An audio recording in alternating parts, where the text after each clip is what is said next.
একের পর এক জাল নথি তৈরি হয়ে যাচ্ছে এবং সেখান থেকেই তৈরি হয়ে যাচ্ছে পাসপোর্ট। আর এবার এই জাল পাসপোর্ট তৈরিতে আরো দুজনকে গ্রেপ্তার করা হলো এবার সিঙ্গুর থেকে। পাসপোর্টের জন্য আবেদন বর্ধমানের বাসিন্দা রিঙ্কা দাসের।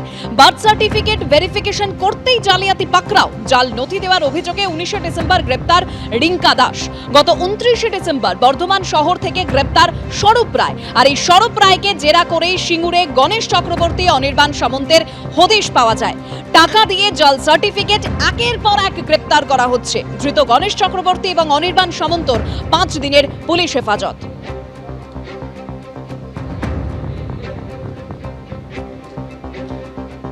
অন্যদিকে ফের নদিয়া থেকে গ্রেপ্তার করা হলো বাংলাদেশ অনুপ্রবেশকারীকে। রানাঘাট থেকে গ্রেপ্তার করা হলো 2 জন বাংলাদেশি অনুপ্রবেশকারীকে। বিনা পাসপোর্টে ভারতে ঢুকে আত্মীয়ের বাড়িতে আশ্রয়। কাদের সাহায্যে অনুপ্রবেশ খতিয়ে দেখছে পুলিশ।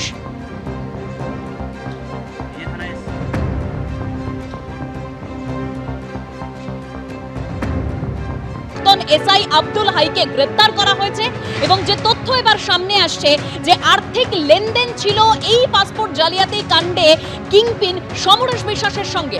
আরো কি তথ্য পাওয়া যাচ্ছে বিস্তারিত জানবো, সরাসরি কথা বলবো আমাদের প্রতিনিধি পার্থ প্রতিম ঘোষ আমাদের সঙ্গে রয়েছেন। পার্থ,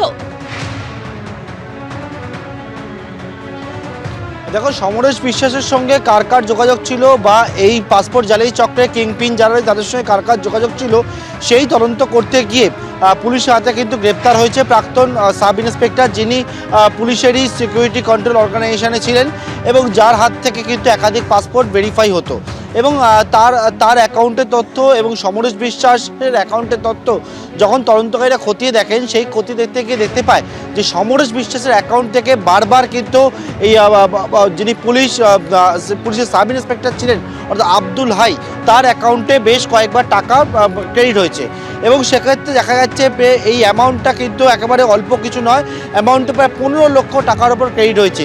যেমনটা জানা যাচ্ছে এবং তদন্তকারীরা তদন্ত জানতে পেরেছেন যে গোটা বিষয় কিন্তু একটা যে চক্র কাজ করছিল, সেই চক্র পুরোটা প্যাকেজে কাজ করতো।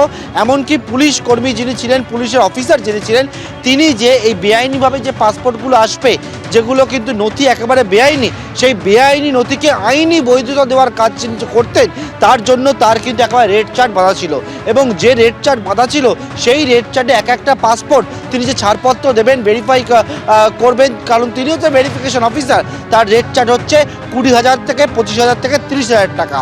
অর্থাৎ এরকম একাধিক ক্ষেত্রে দেখা যাচ্ছে যে সমস্ত অনুপ্রবেশকারী বা বেআইনিভাবে যারা পাসপোর্ট বানিয়ে এদেশের নাগরিক হয়ে যাচ্ছেন বা এখান থেকে পাসপোর্টের পর ভিসা অ্যাপ্লাই করে ভিন দেশে চলে যাচ্ছে, তাদের ক্ষেত্রে কিন্তু এই বেআইনি কাজের সঙ্গে একেবারে সর্ষের মধ্যেই ভূত লুকিয়েছিল। খোদ পুলিশের যে দপ্তর রয়েছে, অফিস রয়েছে সিকিউরিটি কন্ট্রোল অর্গানাইজেশনে, সেখানে বসেই কিন্তু এই কাজটা করা হয়েছে বলে তদন্তে উঠে এসছে।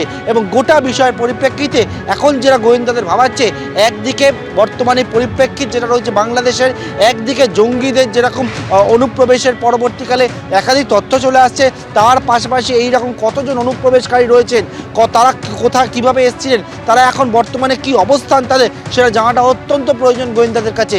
এবং সেটার জন্য বেআইনিভাবে যারা পাসপোর্ট ইস্যু করেছিল তাদের সম্পর্কিত তথ্য জানার জন্য সংশ্লিষ্ট দপ্তরের কাছেও চিঠি পাঠিয়েছে লালবাজার গোয়েন্দারা, তেমনটা আমরা সূত্র মারফত জানতে পারছি। দেবস্মিতা, ধন্যবাদ পার্থ।